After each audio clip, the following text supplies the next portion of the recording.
Blessed evening o pagpaling gabi po sa ating lahat. Today is December 24th at ilang oras na lang countdown na para sa nalalapit na Christmas because it's 9 o'clock, so 10, 11, 12, so 3 hours na lang and it's going to be Christmas in the Philippines. Pero syempre alam naman natin na pinaka-inaabangan ng lahat ay ang paghiwalay ng taon or ang New Year's Eve, which is December 31, na kung saan ay magkakaroon ng countdown para sa New Year. And I do hope and pray that everyone is doing well and okay.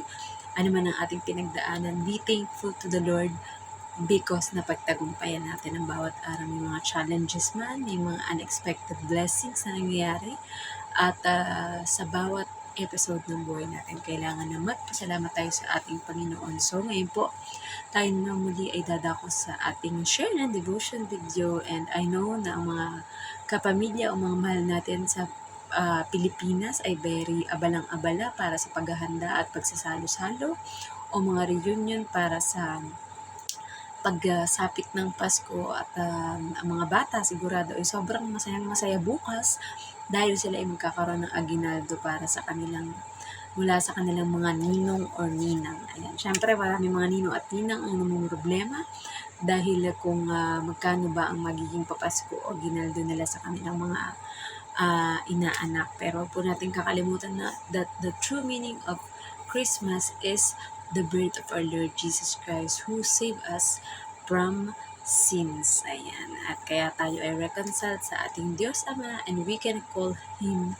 Ava Father. Ayan. Dahil sa dakilang pag-ibig niya para sa ating lahat na mga tao, kaya ibinigay niya ang kanyang bugtong na anak na si Jesus para sa katubusan ng ating kasalanan. So bago tayo dumako sa ating sharing devotion video, huwag po natin kakalimutan ang manalangin sa ating Panginoon. Ano man namin Diyos na makapangyarihan sa lahat, pinupuri at pinasasalamatan ka po namin sa buhay, kalakasan at hininga na ipinagkakaloob niyo, Panginoon. At ngayon, malapit na po ang countdown, Panginoon, para sa pagsapit ng Pasko, Panginoon. And we declare, Lord God, at this Christmas, Panginoon, ay mas lalong higit na mas marami ang kikilala at tatanggap sa inyong bugtong na anak na si Jesus bilang Diyos at tagapagligtas ng aming buhay, Panginoon. At habang buhay po kaming nagpapasalamat, Panginoon, sa tinapas na gawa ng Panginoong Jesus sa krus ng Kalbaryo o Golgota. Kaya kami ay mayroong ipinagdiriwang, Panginoon,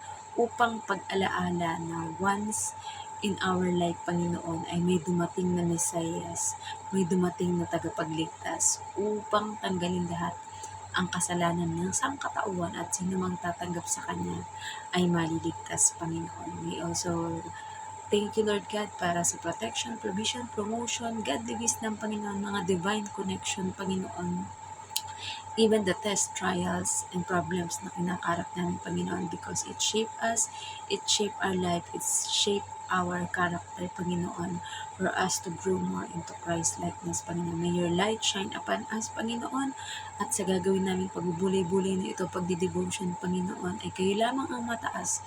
Let the glory alone be to you, Lord God, who knows everything about us, Panginoon, at gaya sa inyong mga pangako, Panginoon, sa Jeremiah 29:11, sa Matthew 6:33, Panginoon, at napakarami pang mga pangako ninyo. Unang-una na tinupad ninyo mula sa aming mga ninuno, Panginoon, down to us, Panginoon. At alam po namin, Panginoon, na kayo ang siyang hihipo sa puso ng bawat isang makakapakinig at makakapanood nito, na magkaroon ng pagbabago sa kanila, Panginoon, kung sila man ay may taglay-taglay ng mga galit, hinanakit, Panginoon, selos, at any negative emotion, Panginoon, ay binawasak namin ang mga ini-instill ng kaaway na mga masasamang gawa, masasamang pag-iisip, at hindi nakalulugod sa inyo ng mga gawain, Panginoon, ay binawasak namin and we rebuke it in Jesus' name, that hindi ito magtatagumpay, Panginoon, lalo higit sa inyong mga anak na lubos na nagtitiwala at nananalig sa inyo, Panginoon.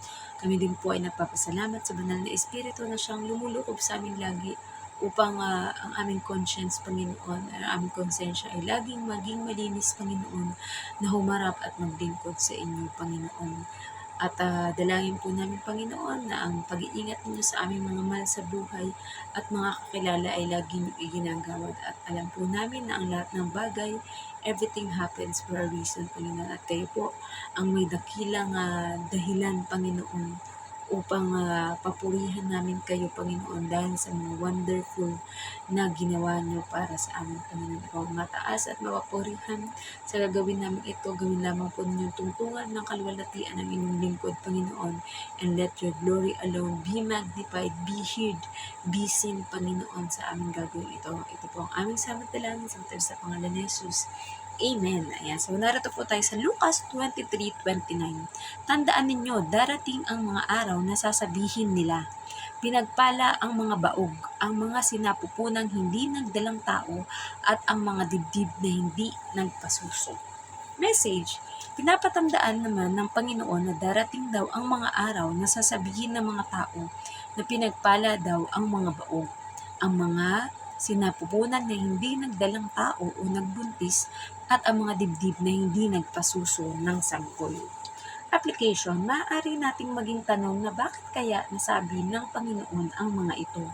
Marahil dahil alam niyang kung darating man ang pagkawasak ng Jerusalem at may mga anak pa na inaalagaan, ipinagbubuntis at pinapasuso ang isang babae, ay mahihirapan itong makatakas dahil mas iisipin ng isang magulang, lalo ng isang ina, na alam na sa kanya umaasa ang kanyang sanggol. O di kaya naman ay baka kung sobrang magtagutom ay baka hindi mapigilan ng ina na kainin ang anak niya. So, purihin po ang pagkabasa ng mabuting balita ng ating Panginoon, diba? Siyempre, we try to research about this Bible verse, kung ano ang mga ibig sabihin nyo or pakahulugan. And the one thing na ating nakita ay yung sinulat nga natin dito sa applications base sa ating pagkakaintindi, di ba? Na syempre, we believe that the last days are coming, di ba? And sabi nga doon sa aking natatandaan lamang sa mga naging previous devotion natin na sinusulat ko kasi siya through handwritten. So may mga iba na na-memorize natin. Ayan. Pwedeng not totally on the exact words, pero at least merong key points para ating maintindihan. Nasabi doon, 'di ba, sa kaharian daw ng Diyos, bago mapunta sa kaharian ng Diyos ay laging may paglalarawan ng dalawang tao na yung isa ay biglang mawawala at maiiwan yung isa, 'di ba? So, ang explanation naman dito, sabi nga din doon sa Bible verse na binasa natin noon, na mahihirapan kapag sabihin na natin on the last day, there will be tribulation, maaring war, maaring taggutom, di ba? Na kung saan, kung ikaw ay nagdadalang tao, mahihirapan ka talaga kasi hindi ka pwedeng, halimbawa, kinakailangan mo bang tumakbo, kinakailangan mo bang mapagod, kinakailangan ka bang saktan, or what you call this, yung talagang ikaw ay masasaktan ng sobra-sobra, di ba? Which is makakasama sa iyo dahil kung buntis ka, syempre, maaring yung pinagbubuntis mo, it's either mamatay kayo ng pinagbubuntis mo or maiiwan itong ulila dahil kung halimbawa, hindi sinasadya na ikaw yung pumanaw or vice versa, either yung bata yung pumanaw, di ba? Na sabi, mas mabuti pa nga yung baog kasi ang baog, dahil hindi ito magkaanak, ay wala siyang kailangang asikasuhin or kailangang isipin na iligtas, di ba? Kasi instinct ng isang magulang yan, lalo ng isang ina. Halimbawa, ang inyong bahay ay nasusunog, di ba? Na hindi ka talaga titigil kung ang mga anak mo ay alam mong nandoon sa bahay nyo or sa lugar na kung saan may nasusunog. Siyempre, mag-aalala o mag-worry ka para sa kaligtasan ng iyong anak, di ba? So, ganun din yung nakita natin na pwedeng maging explanation dito kaya pinapatandaan ng ating Panginoong Yesus. And yun nga, maaring dumanas ng sobrang taggutom dahil alam natin na sa pagwasak ng mga Romano, sa mangyayaring pagkawasak ng Jerusalem, ay maaaring magsobrang taggutom. There will be a shortage of food supply. So, sabi din yan sa Revelation or sa nabasa din natin na Bible verse or Bible story that sa mga huling araw ay maaring ang magulang sa anak ay posibleng magkaaway, magkagulo, hindi magkaintindihan, 'di ba? Or kung sumapit man yung sobrang taggutom or famine, ay maaaring ang maging ending ay lulutuin ng kanyang ina ang kanyang anak or sanggol at sa sobrang kagutuman para ma-fill in yung kagutuman ng kanyang tiyan ay kakainin niya ang kanyang anak, diba? Siyempre parang isipin natin nakakatakot o nakakadiri kasi parang cannibalism yun dahil kakainin niya yung mismong sariling anak o sanggol niya. Pero ipinapakita lang dito na sa mga last days talaga na sobrang kahirapan na siguro nun, sobrang talagang matinding sitwasyon. Kaya ang posibleng maging solusyon ng mga ina ay ang kitlin ang buhay ng kanilang mga anak or mga sanggol, di ba? And we do hope and pray na hindi na nawa natin maabutan ng pangyayaring yun para ating masaksihan o makita dahil siguradong maaawa tayo, lalong higit doon sa sanggol o bata na kailangang mag-alay ng kanyang buhay para lamang makasurvive ang kanyang ina, di ba? So, and isa din sa parang kumbaga na lagay na fresh revelation sa atin ng ating Panginoon, ayan, na pwede ring masabi na tawag dito na mapalad o maswerte ang mga baog kasi 'di ba? Ang ating Panginoong Hesus hindi baog si Mary, 'di ba? Doon natin makita na hindi baog si Mary kasi tawag dito ipinagbuntis niya via Holy Spirit ang ating Panginoong Hesus. Kumbaga, ipinadala siya ng Diyos Ama through sa pagbubuntis na hindi dumadaan sa galing sa may kasalanan. Kaya nga siya lang yung worthy na mag-alay ng kanyang buhay para sa katubusan ng ating kasalanan. Wherein, di ba, tayo bilang mga anak ng tao at nagmula sa genes at sa binhi ng tao is hindi tayo karapat-dapat na maging tagapagligtas at tagaalis ng kasalanan ng lahat kasi we are born as sinners. Mula pa lang nung sa mga ninuno natin at nagpasalin-salin hanggang sa ating mga henerasyon ngayon na talagang tayo ay may inborn na kasalanan na sa ating pagkatao at sa ating buhay, di ba? But only tao at 100% tao and 100% God na pwedeng tumubos sa atin, sa ating mga kasalanan ay walang iba kundi ang ating Panginoong Hesus na kailangan niyang pagdaanan yung normal way of ipinagbuntis siya, ipinanganak siya at lumaki siya step by step, ayan, as age by age until he reach the right time or the right age sa kanya para magawa na niya yung mission na pinagagawa ng ating Diyos Ama kung bakit siya ipinadala dito sa mundo at yun ay para tubusin ang lahat sa kasalanan. Ayan. And yun lamang po ang ating naging pagkaunawa dito dahil para sa iba din medyo mahirap-hirap siyang ipaliwanag pero yun na nga as an illustration or para ma-visualize natin kung ano yung posibleng mangyari dahil whether we like it or not, mangyari naman yan either the second coming of our Lord Jesus Christ or the great tribulation that will happen into this world. Basta ang importante sa bawat araw ng ating buhay, ano man ang ating pagdaanan, patibayin natin ang ating faith and good relationship with the Lord, especially meditating on His Word day and night dahil sinabi rin naman niya yan sa Bible that meditate His Word day and night. Nang sa yun na maging gabay natin para sa paglakad natin ng buong kahusayan, ng buong tiyaga at ng buong pagtitiwala or faith sa magagawa ng Diyos sa ating buhay. Ano man ang ating pagdaanan, maaaring dumaan man ang buong mundo sa mga iba't ibang klaseng mga pagsubok. Pero kita niyo naman, we are still alive, we are still here because of the goodness of God that was shown into us because of what our Lord Jesus Christ do in the cross of Calvary or Golgotha. Ayan, sa pagiging isang masunuring anak.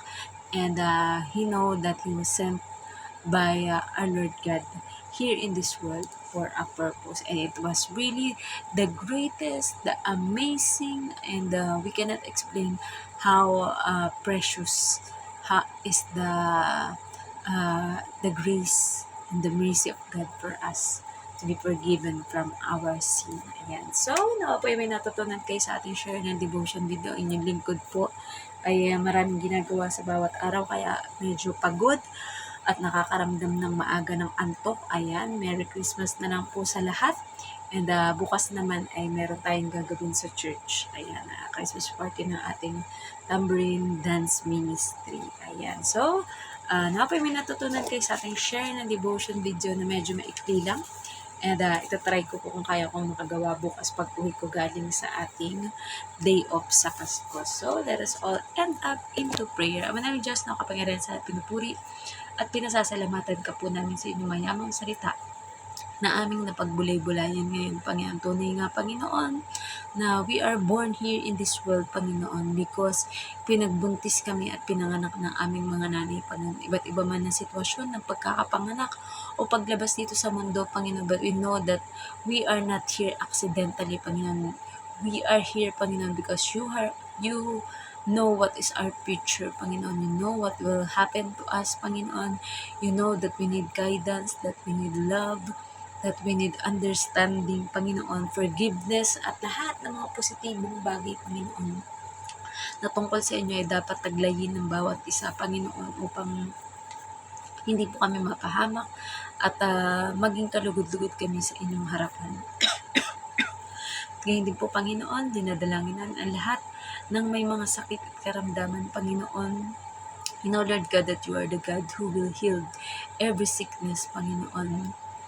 And we are so excited, Panginoon, dahil sa kaharian niyo, Panginoon. Wala nang kahit anong sakit na makahadlang sa mga tao upang mapalapit at makilala kayo, Panginoon. Dalangin po namin, Panginoon, sino man ang mga humaharap ngayon, Panginoon, sa mga pinansyal na mga problema, Panginoon, ito man ay utang sa negosyo, na scam, Panginoon, o niloko, Panginoon, ay alam namin, Panginoon, that you can return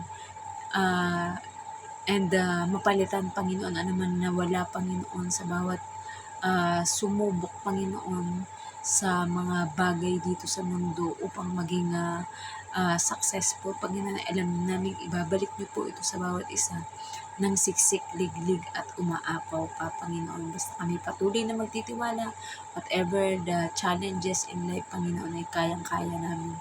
Basta alam namin na lagi namin kayong kasama, or Emmanuel, Panginoon. Ganyan po, Lord God, we pray for all the pastors, priests, evangelists, prophets, mga workers, Panginoon, leaders, Panginoon, at kahit mga simpleng mamamayan, Panginoon, ng aming mga churches na dinadaluhan dito, Panginoon. Alam namin, Panginoon, na meron kayong purpose. Bakit ninyo inalaw, Panginoon, na mangyari ang bawat nangyari sa aming buhay, Panginoon. I also pray for the prophets, priests, evangelists, teachers, students, Panginoon, working student, tanong higit, Panginoon, sapagkat hindi kakayanin na isang tao na makasurvive, Panginoon, kung hindi po kami nakakapit sa inyo, Panginoon, dahil kayo lang talaga ang tunay na lover of our soul at aming laging maaasahan, Panginoon, sa tuwina. At dalangin po namin, Panginoon, na ang bansang ito na Hong Kong, Panginoon, salamat, because this is the place, Panginoon, na kung saan kami kumikita ng bilyar. Pagpalain niyo po ang aming mga amo, Panginoon, na naririto sa Hong Kong, Panginoon. We pray, Lord God, that everyone who help, Panginoon, ay makatulong para po sa aming kapwa o sa paglagong espiritual, Panginoon. Sapagkat alam namin, Panginoon, nakasama namin kayo sa bawat journey ng aming buhay, Panginoon.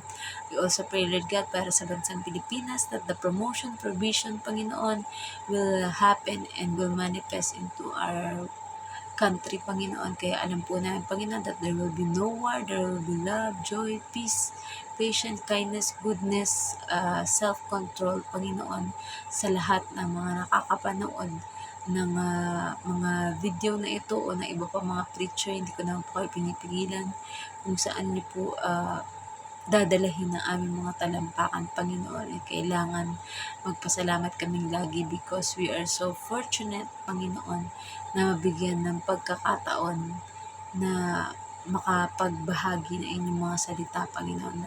And all the people that you will connect into us, Lord God, may we all be um, a blessing to everyone in any form, in any amount, Panginoon, na kayang-kaya na kayang-kaya niyong ibigay ang anumang hilingin namin, Panginoon, or talagang tunay na mga kailangan namin, Panginoon. Help us to be contented, Panginoon, and always be thankful in the good, in the bad, Panginoon, in the blessings or no blessings at all, Panginoon, because ang buhay nga po namin ay isa ng malaking milagro kung paano kayo kumilos sa buhay ng bawat isa, Panginoon. At we pray, Lord God, for love, peace, patience, kindness, and understanding, Panginoon, na iba't iba pang mga bansa, Panginoon, para sa aming bansang Pilipinas, Panginoon. We pray, Lord God, na magkakaroon ng peace at pagkakaayos ng bawat mga koponan or bawat mga pamilya, Panginoon. We also pray, Lord God, para sa lahat ng mga sumasapit ng kanilang mga kaarawan. Ayan, si at ano pa man po, Panginoon, ang aming nakalimutang i-include sa panalangin, Panginoon, ay alam namin idinagdag nyo na at inyo nang tinutupad. We also pray, Lord God, for the Holy Land, Israel, Panginoon, na sino man ang gustong manako, Panginoon, sa bansang iyon, Panginoon, ay kailan may hindi magtatagumpay sapagkat iniingatan kami ng Diyos na aming pinaglilingkuran. At tapat siya at lagi siyang on time sa lahat ng mga bagay, Panginoon. Because we know, Lord God, na ang labor namin, Panginoon, ay wala pa katumbas sa mga tiniis at pinagdaanang sugat ng Panginoong Yesus upang iligtas lamang kami sa katubusan ng aming mga kasalanan, Panginoon. Kaya we pray, Lord God, for many much more churches, hospitals, teachers, and everyone, Panginoon, na may kinalaman sa art and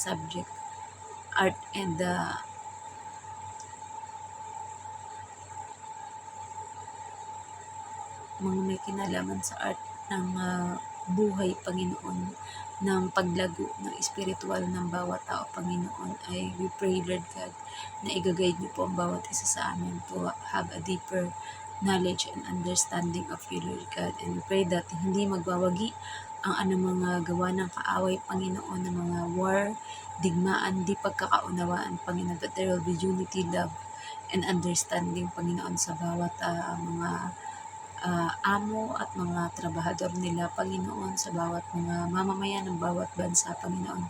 And we declare, Lord God, that the Philippines will be declared and totally every mga namumuno sa aming bansa, Panginoon, ay isa sa ayos ninyo, Panginoon. There will be no corruption, there will be no lying, there will be no poverty, Panginoon.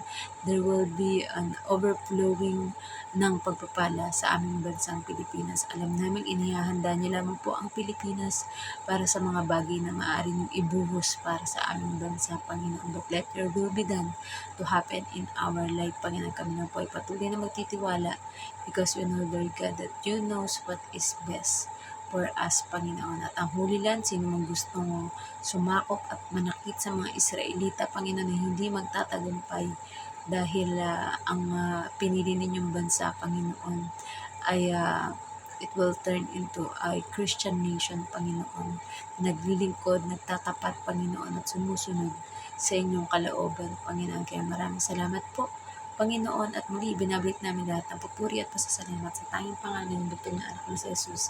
Amen. Good night po sa ating lahat and God bless. Napahaba naman.